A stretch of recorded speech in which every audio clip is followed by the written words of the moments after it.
BeTheTalk, episode 299, featuring Maja Kazazic. Welcome to BeTheTalk. We go behind the talk 7 days a week for tips and techniques to help you change the world. I'm Nathan Eckel, and a talker myself, I'm interviewing others who change the world with their talk. You can too, even if you've never given a talk before. Let's get started with today's show. We are live with Maja Kazazic. Maja, are you ready to talk? I am ready, Nathan. Let's do it. Maja Kazazic is an athlete, entrepreneur, and international keynote speaker. She speaks to the power of resilience, positivity, and surviving and thriving despite all odds. Maja Kazazic, welcome to the talk. Thank you so much, Nathan. I'm so happy to be here. Your talk is called Genocide and Happiness, The Power of You. This is one of those talks that is, it's inspiring, it is deep, it is painful at times, and it's a heart gripper, and it's really your story. Just to kind of summarize and bring everybody up so that we can go a little deeper than we otherwise would have. Literally, you're an athlete and you were playing with your friends and growing up in Yugoslavia in the middle of a crisis and a war, and a bomb basically exploded right in your circle. You survived. Not all of you survived, but most of you survived. And you described going to the hospital, not having anesthesia, having all kinds of surgical things happen, and then just overcoming. And for that, you have all of our respect and awe. And the amazing thing about the talk after all of that is you quote Dickens. It was the best of times. It was the worst of times. And it's so amazing because you brought your humanity forth and you said, I don't know how something so horrible, how I got through it, and how it could be also the best of times as well as the worst of times. And that just gave me hope to watch that, even though I haven't had, and the other people that watch your talk, we haven't had that kind of level of trauma, but you gave us such hope to be able to walk forward in our own journey. So Maja, thank you for doing that. Please take us behind the talk. You're welcome. Well, the talk was generally, I'm a speaker, and that's what I do professionally. And generally when I do talks, that is not the topic. I usually speak to associations and conferences and businesses. So it's usually going to be leadership, sales, empowering employees and things like that. But when I decided to do a TED Talk, I wanted it to be something different. And I wanted to be truly me. And it took me a good 2-3 weeks to actually come up with the topic and the subject for it. And what I realized that I think the biggest thing about me and the most unique thing that I can offer to this world is that this lesson that I learned that no matter where you are, you can be happy because the power to be happy is within you and you cannot look for it outside anywhere. Well, and it reminds me of the classic book, Man's Search for Meaning, of the Nazi camp and the all of that and being held hostage in there, and then realizing we do have the power to choose our attitude and our response. Absolutely huge. Now we're skipping over a few things. I mean, you came to America. You founded a software company after the wonderful people of Cumberland, Maryland, about as far west in Maryland as you can get. They embraced you. They donated all kinds of medical services, surgeons, hospitals, doctors, all kinds of great people in that town. And then you were able from that place to go to college, start your own software firm. It sounds like you were absolutely crushing that. And now you're flying around giving amazing speeches to corporate audiences and audiences of all kinds. So I'd love to kind of have you fill in some of those gaps as well. Yeah, there's a lot of gaps there. I mean, it's not, for those of you who think that it's an overnight thing, it's certainly not. Is it easy? No.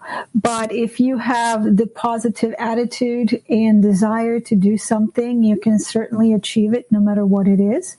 And in my life journey, after my injury, as you may know, is I was evacuated to Cumberland, Maryland, where I was embraced by this beautiful small town and its people.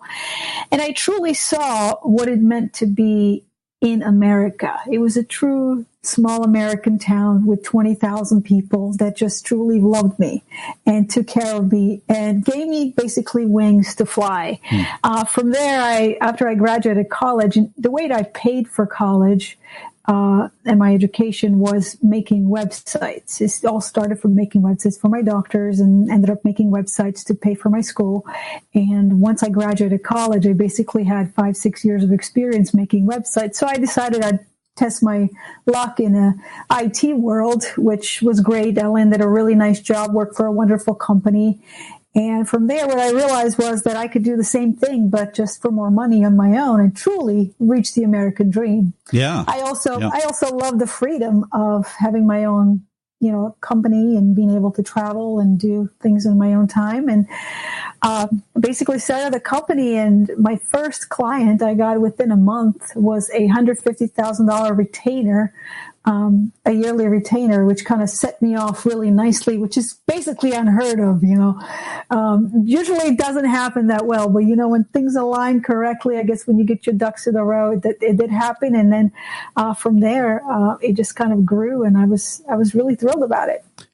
Talk Universe, like Maja says, that sounds a little too good to be true. However, I've noticed this. I watch documentaries. I kind of have my radar up anytime that I find somebody or learn in their story that they came from an area where maybe it was a little economically difficult, maybe it was war torn, maybe there just weren't freedoms, or it was totalitarian, or there was some kind of violence going on.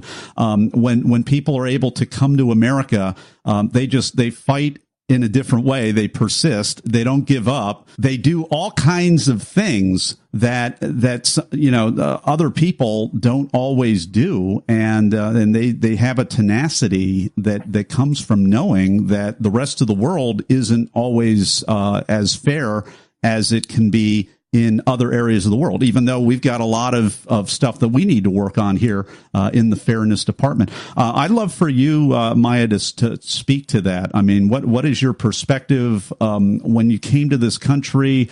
It's not a perfect country. We have an urban side, we have a rural side, we have all kinds of different dynamics. But what did you see? What was really paramount in your experience?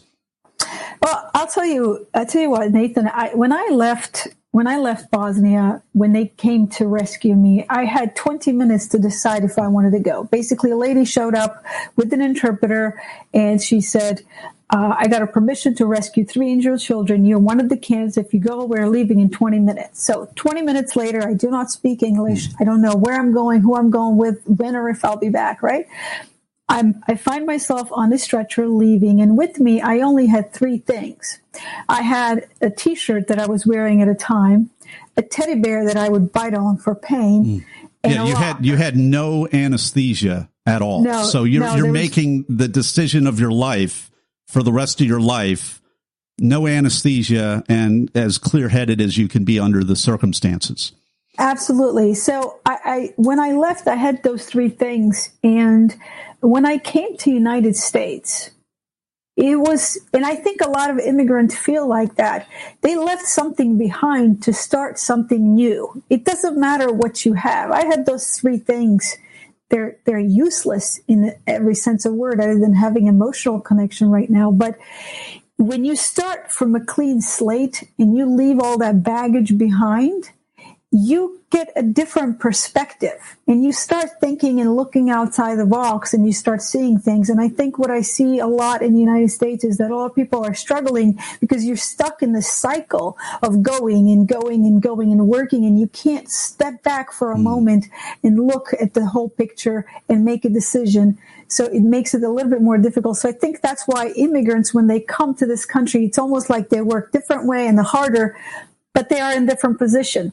They are getting a brand new start, and they're giving it everything they got, not just enough to get a paycheck. And that, I think, is the difference. Yeah. Well, what would you say? And I want to get particularly political or anything like that. But you mentioned noticing so many of us stuck in a cycle. There is a lot of injustice. There's a lot of imperfection. But what would you say to someone who's maybe in that spot and they see a lot of the injustice, but they don't quite see the opportunity, and maybe they can't in the same way except by listening to someone like you? Do you notice that happening? And when that comes up in maybe one of your seminars, what do you say?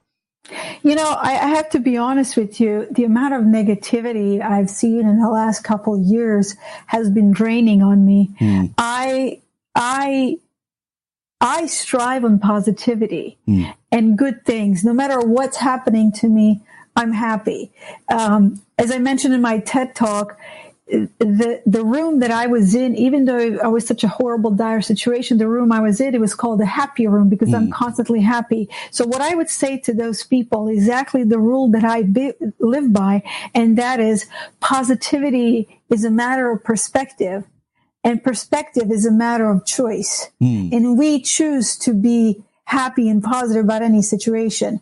And that applies to our lives and our situation that we're in, that we might be stuck on and things like that.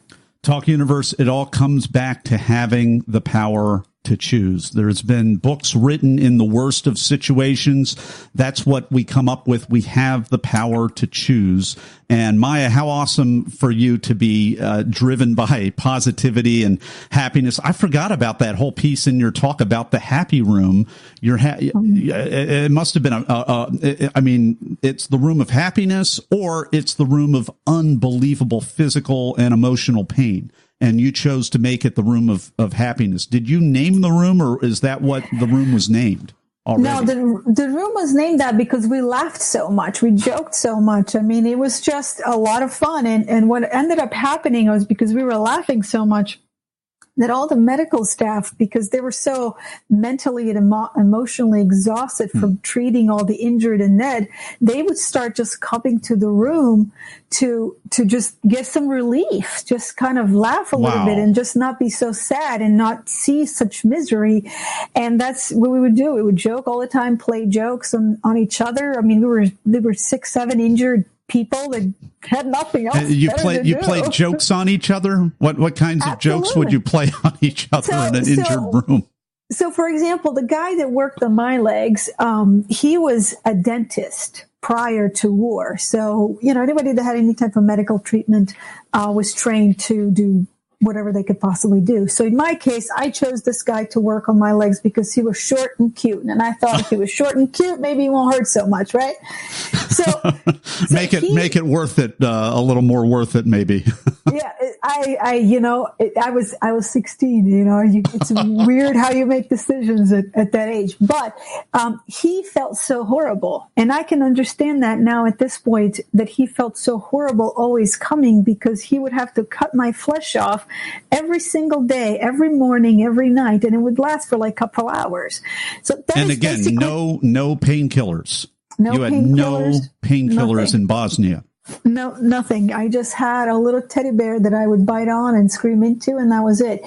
And so he felt horrible about that. So what I would do is I would literally cut out the arms out of a paper, and I would put the strings on him, and I would attach it to my residual limb that's left over, and I would make it work just so I can make him laugh a little bit so he doesn't feel so bad. It's sort of a dark humor, but that's how it was. And, we'd laugh, and, it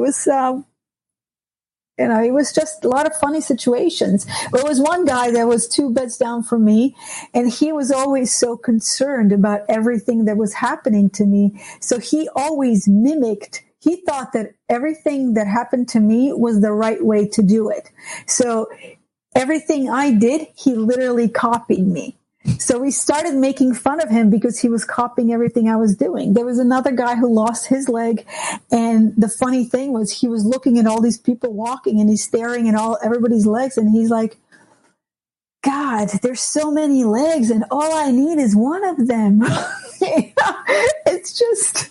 It's just crazy black humor when you got nothing else, or dark humor. We call it black humor, but I think in the U.S. it's called dark humor. We want to be super sensitive, but I mean, this is so interesting to really talk about this, because sometimes I wonder, the Civil War in the United States, when they didn't have much technology, and how did people endure it? And now I'm talking to you. You endured it, and you put a face on it. You chose to make it the happy room instead of the misery room or anything else, and really, really powerful stuff. So we've been talking to Maja Kazazic. Her talk is called Genocide and Happiness, the Power of You, indeed.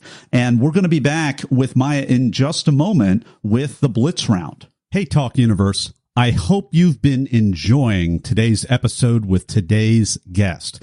But you know what? Many people want more than that. Many people that listen to Be the Talk actually want to give a talk. And if that's you, you're not alone. Listen to the rest of this podcast.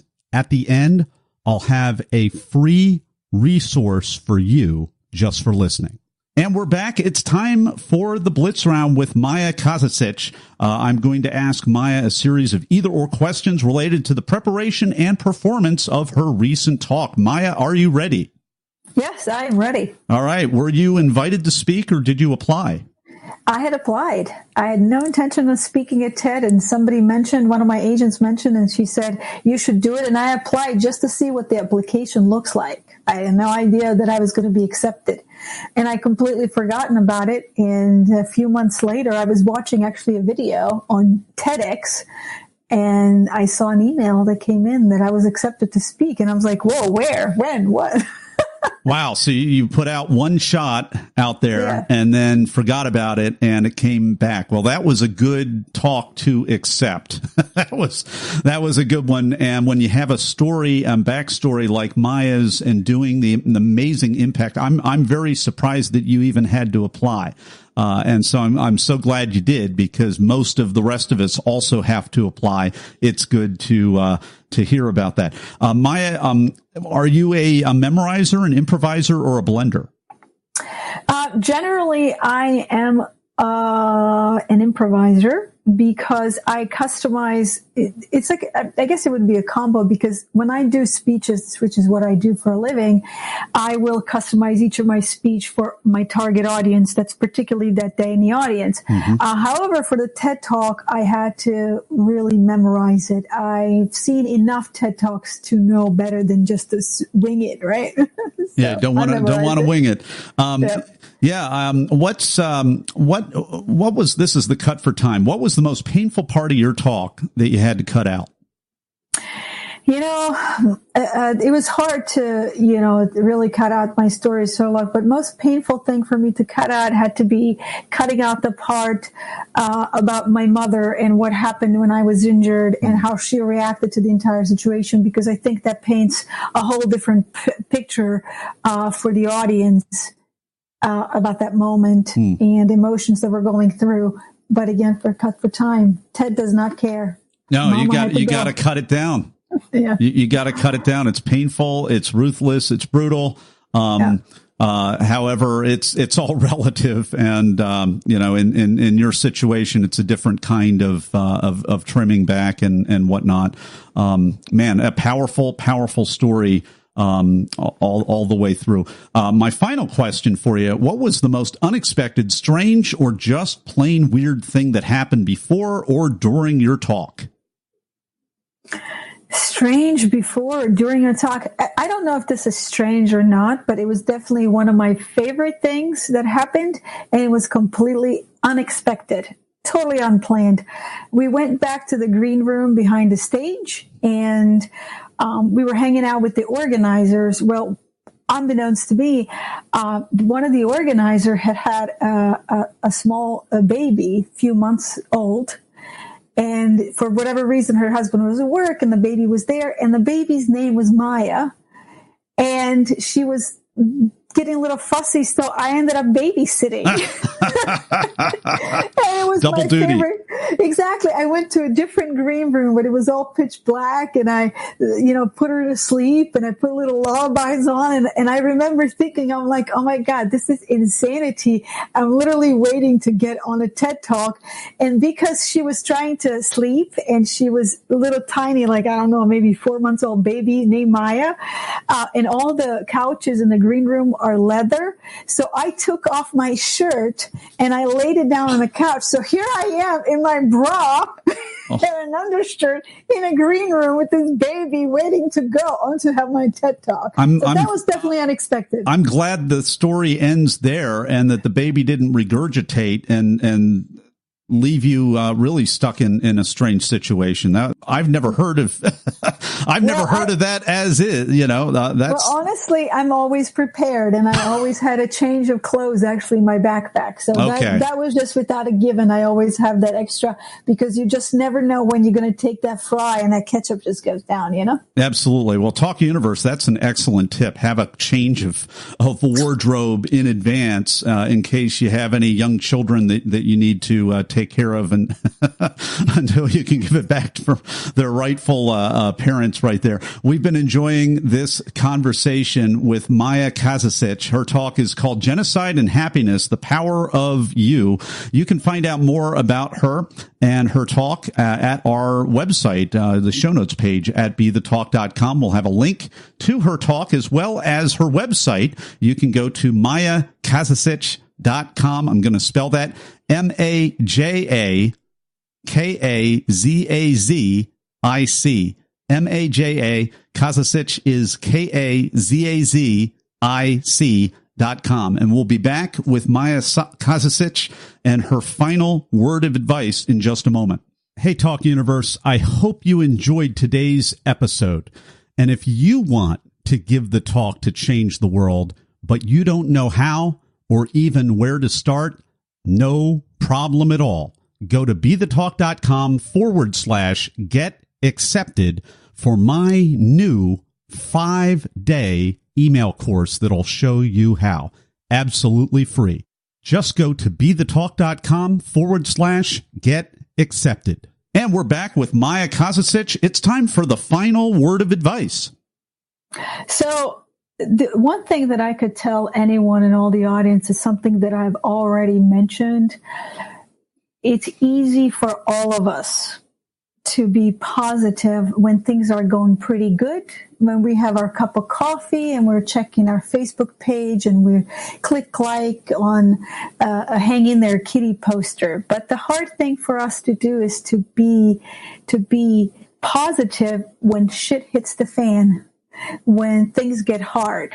And in order for us to do that, you have to remember that you have the power to choose, because positivity is a matter of perspective, and perspective is a matter of choice, and that is your choice.